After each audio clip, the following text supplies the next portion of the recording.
Kasunod ng magnitude 6.9 na lindol na yumanig sa iba't ibang bahagi ng Visayas, naglabasan ang mga sinkhole sa Northern Cebu.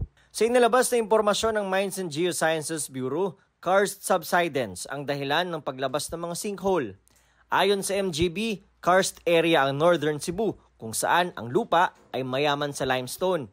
Sa loob ng libu-libong taon, natunaw ang limestone, kaya nagkakaroon nila ng malawak na cave system sa ilalim ng lupa. Ang malakas na lindol ang naging trigger o nagpabagsak sa mga mahihinang bahagi sa ibabaw ng cave system. Nagresulta yan sa sinkhole. Ayon sa dating chief geologist ng MGB na si Liza Socorro Manzano, sa Pilipinas, marami raw talagang karst area o yung lugar na maraming limestone. Gaya raw sa Bohol na niyanig din ng malakas na lindol noong 2013. 75% daw ng lupa sa Bohol ay may limestone. Patuloy raw na minamapa ng MGB ang mga sinkhole sa bansa bilang bahagi ng kanilang mandato.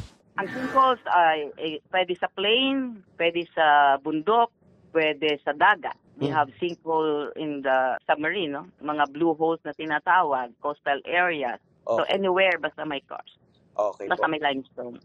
Kaya kailangan daw talagang suriing mabuti ang lupa bago magtayo ng mga struktura. So, dapat siguro yung mga site kailangan ma-survey using the ground penetrating radar so that malalaman po ano yung mayroon sa ilalim. The MGB can also advise kung pwede na ba itong tabunan na kasi mayroong hindi pwedeng tabunan, mayroong pwede naman tabunan. Bukod sa karst subsidence, isa pang nagiging sanhi ng sinkhole ay human-induced o gawa ng tao. Kunwari, biglang nagkaroon ng burst ng pipe sa ilalim or sewage system, ito ay very fast kasi nga subsurface erosion, nawawash out yung sediment. So ganun din po ma-form ng sinkholes.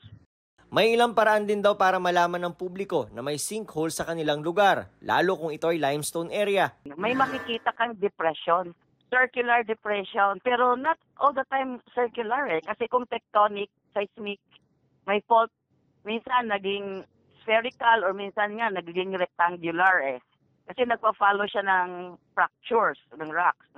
Kapag din daw ang area ay puro damo lang at hindi tinutubuan ng matataas na punong kahoy, posibleng may sinkhole ito. Pwede rin daw indikasyon ng sinkhole ay ang presence ng balete tree. Pwede siyang hollow sa ilalim. Not necessarily sinkholes, pwede rin cave system or cave opening.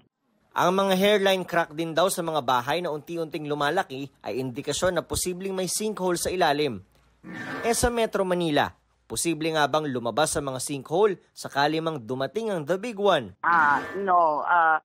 Ang prone sa lalo na sa medyo malapit sa dagat at medyo mga mabuhangin na waterlogged, shallow ang groundwater level, liquefaction ang pwedeng mangyari sa Metro Manila. Ibig sabihin ng liquefaction, yung lupa na basa o malambot, biglang nagiging parang putik o tubig, kaya lumulubog o natutumba ang mga bahay at gusali.